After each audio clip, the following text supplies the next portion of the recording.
பரபரப்பான வணிக வளாகங்கள், திட்டமிட்டு கட்டமைக்கப்பட்ட ஒரு அழகான நகரம், ரொம்ப அழகான அரண்மனைகள், மாட மாளிகைகள், கோவில்கள், புத்த விகாரங்கள், கற்பனைக்கும் எட்டாத ஒரு நகரம் இன்னைக்கு எங்க இருக்கு?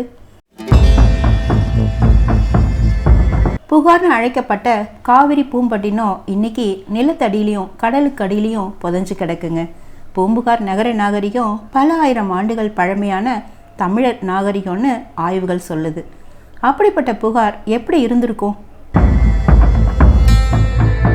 தொல்லியல் அகழ்வாராய்ச்சிகள் என்னெல்லாம் சொல்லுது? அது எப்போ தொடங்கினாங்க? புகார் நகரத்தை தலைநகரமாக கொண்டு ஆட்சி செய்த மன்னர்கள் யார் யார்? சங்க இலக்கியங்கள்லையும் கல்வெட்டுகளையும் இதுக்கெல்லாம் என்ன ஆதாரங்கள் நமக்கு கிடைச்சிருக்கு? இந்த மாதிரி சுவாரஸ்யமான தகவல்களை ஒன்று பார்ப்போமா? Welcome to Ezhil tax.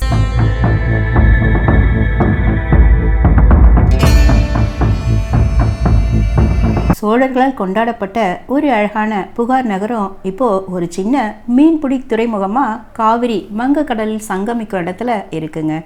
Kakandi, Champapathi, Cholapattinam, கபரீஸ்னு பல பேர்களால் அழைக்கப்பட்ட ஊர் தான் பூம்புகார். சங்க இலக்கியங்களான சிலப்பதிகாரம், மணிமேகலை, பட்டினப்பாலை, அகநானூறு, புறநானூறுல எல்லாம் பூம்புகார் பற்றிய குறிப்புகளை நாம் படிக்க முடியும். முற்கால சோழன் மன்னர்களாக இருந்த மனுநீதி சோழன், கரிகாலன், கிள்ளி வளவன் காலத்தில் சோழ தலைநகரமாக இருந்திருக்கு. ரொம்ப பிரபலமான இந்திர விழா செம்பியன் காலத்தில் ஆரம்பிக்கப்பட்டதா சொல்கிறாங்க. சிலப்பதிகாரத்தில் புகார் காண்டத்தில் பூம்புகார் எவ்வளவு செழிப்பான நகரமாக இருந்துச்சுன்னு நாம் தெரிஞ்சுக்க முடியும். இன்னொரு இலக்கியமான பட்டினப்பாலையில் புகார் நகரத்தை ஒரு வணிக நகரமாக காட்சிப்படுத்தப்பட்டிருக்கும். உலக வர்த்தக மையமாக இருந்த புகாரில் வெளிநாட்டிலேருந்து குதிரைகளும், இலங்கை, சீனா, மலேயாவிலேருந்து உணவுப் பொருட்களும் இறக்குமதி செஞ்சாங்க. அதே சமயம் சந்தனம், மிளகு, பட்டு, பருத்தி எல்லாம் இங்கேருந்து ஏற்றுமதி செஞ்சாங்க. பெரிப்ளஸ் எரித்ரியன்ஸுங்கிற கடல் வணிக புக்கில் சோழர்கள் பெரும்பாலான கடல் வணிகத்தை தன் கையில் வச்சுருந்தது குறிப்பிடப்பட்டிருக்கு. 3 வகையான கப்பல்கள் பயன்படுத்தியிருக்காங்க. நாட்டு படகுகள், சங்கரான் அழைக்கப்படுற கட்டு மரங்கள், வெளிநாடு போகிறதுக்கு கொலண்டியாங்கிற பெரிய கப்பல் பயன்படுத்தியிருக்காங்க. புத்த தத்தான்ற தமிழ் அறிஞர் அபிதமா அவதாரன்ற புத்தகத்தை புகார் நகரத்திலேருந்து எழுதியிருக்கார். புத்தகம் எழுதப்பட்ட காலன்னு பார்த்தா 5ஆம் நூற்றாண்டு. ஸோ அதுக்கு முன்னாடியே புத்த விகாரங்கள் புகாரில் கட்டப்பட்டிருக்கலான்னு சொல்கிறாங்க. அவரோட புக்கில் புகார் ரொம்ப அழகான நகரம், தெளிவான காவிரி ஆறும் கடலும் நகரத்துக்கு மேலும் அழகு சேர்க்குதுன்னு குறிப்பிட்டிருக்கார். முற்கால சோழர் காலத்துக்கு அப்புறமா பூம்புகார் பல்லவர்களோட கட்டுப்பாட்டுக்குள்ளே வந்துடுச்சு. அந்த காலகட்டத்தில் 6ஆம் நூற்றாண்டின் ஆரம்பத்தில் தான் பல்லவனேஸ்வரர் கோவில் கட்டினாங்க. பல்லவனங்கிற ஊரும் பல்லவனேஸ்வரர் கோவிலும் இன்றைக்கும் பூம்புகாரில் இருக்குங்க. 7ஆம் நூற்றாண்டில் அப்பறம் திருஞான சம்பந்தரும் இங்கே இருக்கிற கோவிலில் தேவாரம் பாடினதுக்கான குறிப்புகளும் நமக்கு இருக்குது. 8ஆம் நூற்றாண்டை சேர்ந்த போதி சத்வரின் உருவம் புகாரில் கண்டெடுக்கப்பட்டு இப்போது சென்னை அருங்காட்சியகத்தில் வச்சுருக்காங்க. மத்திய பிரதேசத்தில் பர்கூரில் 2ஆம் நூற்றாண்டை சேர்ந்த கல்வெட்டு கிடச்சிருக்கு. அதில் என்ன விசேஷம்னா, புத்த ஸ்தூபிக்காக காகந்தி நகரத்திலேருந்து ஒரு கிரானைட் கல் பெறப்பட்டதுன்னு குறிப்பிடப்பட்டிருக்காங்க. காகந்தி நகரங்கிறது புகாரின் மற்றொரு பெயர்னு மணிமேகலையில் குறிப்பிருக்கு. அதாவது புகார் நகரம் 2ஆம் நூற்றாண்டிலிருந்து 8ஆம் நூற்றாண்டு வரைக்கும் புகழ்பெற்ற புத்த சமய மையமாக இருந்திருக்குன்னு தெரிய வருதில்ல. சங்க இலக்கியங்கள்லையும் வெளிநாட்டு வாணிப மாலுமிகளின் குறிப்பினாலும் புத்த சமய நூல்கள்னாலையும் பூம்புகார் ஒரு புகழ்பெற்ற தலைநகரமாகவும் வாணிப தலமாகவும் இருந்தது தெரிய வருது. ஆனாலும் நேரடியாக களத்தில் ஏதானும் ஆதாரபூர்வமான தகவல்கள் இருக்குமான்னு வரலாற்று ஆய்வாளர்கள் தேட ஆரம்பித்தாங்க. இந்த நூற்றாண்டின் ஆரம்பத்தில், அதாவது 1910ஆம் ஆண்டு தஞ்சை மாவட்ட ஆட்சியர் பூம்புகாரை அகழ்வாராய்வு செய்ய முடிவு செஞ்சு அதுக்கான முதல் கட்ட வேலைகளை ஆரம்பித்தார். அகழ்வாராய்ச்சியின் போது கடலுக்கு பக்கத்தில் சில கிணறுகள் கண்டுபிடிச்சாங்க.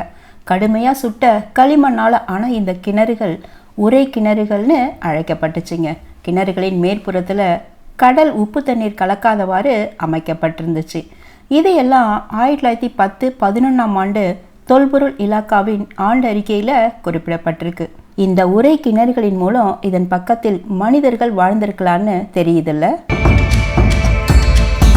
ஆய்வின் முடிவில் பல்லவனேஸ்வரம் அப்புறம் சம்பாவதி கோவில்களின் அருகே 2 திட்டுகள் காணப்படுது. அவை மேலும் அகழ்வாராய்ச்சி செய்ய தகுந்த இடம்னு சொன்னாங்க. பூம்புகாரை சுற்றியுள்ள இடங்கள் காவிரி நீர் பாயும் இடங்களாகவும் நதி நீர் கடலில் சங்கமிக்கும் இடமாகவும் பெரும்பாலான நிலங்கள் விளை நிலங்களாகவும் இருக்கிறதுனால அகழ்வாராய்ச்சி செய்கிறதுல சிரமமாக இருக்கிறதா ஆய்வாளர்கள் நினச்சாங்க. அதனால் கொஞ்ச காலம் அகழ்வாராய்ச்சி நடைபெறாமல் இருந்து வந்தது. 1945ஆம் ஆண்டு தஞ்சை பேராசிரியர் ஸ்ரீ கோவிந்தராசனார் என்பவர் தனிப்பட்ட முறையில் சிலப்பதிகாரம் மேலுள்ள ஆசையினால் பூம்புகார் பற்றிய அகழ்வாராய்ச்சியை மேற்கொண்டு சில தரவுகளை கண்டுபிடிச்சார். இவரால் கடலுக்குள் இருந்தும் சில பொருட்களை கண்டுபிடிக்க முடிஞ்சதுங்க. அப்போது பூம்புகார் அகழ்வாராய்ச்சிக்கு தகுந்த இடமா இருந்த சமயத்தில் 1961 மத்திய தொல்பொருள் ஆராய்ச்சி கழகம் பூம்புகாரை ஆய்வு செய்ய முடிவெடுத்துச்சு. பூம்புகாரை சுற்றியுள்ள கீழையூர், மங்கைமடம், மணிக்கிராமம், வெள்ளையன் நெருப்பு, பல்லவனேஸ்வரம் மற்றும் வானகிரி ஆகிய கிராமங்கள் தேர்வு செஞ்சாங்க. ஆய்வின் முடிவில் யாரும் எதிர்பாராத வண்ணம் பல ஆதாரங்கள் நமக்கு கிடைச்சதுங்க. பூம்புகார் ஒரு காலப்பெட்டகம். அது தன்னுள் பல நினைவுகளை பதிவு செய்து வைத்திருக்கிறது. இதுவரைக்கும் நமக்கு கிடைச்ச தரவுகளின்படி பூம்புகாரில் ஒரு நகரமே புதைஞ்சு கிடப்பதை உணர முடியுது. அதனால் மேலும் அகழ்வாராய்ச்சி செய்ய வேண்டும் என்ற எண்ணம் வலுவடைய 1961 நடைபெற்ற அகழ்வாராய்ச்சியில் என்னென்னலாம் நமக்கு கிடைச்சது? கடலில் இருந்து வாணிப படகுகள் பேக் வாட்டர் மூலம் உள்ளார வந்துச்சா? நீர்நிலை மேலாண்மை எப்படி இருந்துச்சு? புத்த விகாரங்கள் நிஜமாவே அப்போ இருந்ததா? இது போன்ற பல கேள்விகளுக்கான விடையை அடுத்த வீடியோவில் பார்ப்போமா? பூம்புகார் அகழ்வாராய்ச்சி பற்றி மேலோட்டமான பார்வையில் ஏற்கனவே ஒரு வீடியோ நம்ம சேனலில் இருக்குங்க. அதுக்கான லிங்க்கு டிஸ்கிரிப்ஷனில் இருக்குது, செக் பண்ணி பாருங்கள். இந்த சீரியஸில் அந்த ஆராய்ச்சிகள் பற்றி விரிவாக பார்க்க போகிறோம். இந்த வீடியோ பற்றி உங்களோட கருத்துக்களை கமெண்ட்டில் சொல்லுங்களேன். மீண்டும் ஒரு வீடியோவில் சந்திக்கும் வரை நன்றி.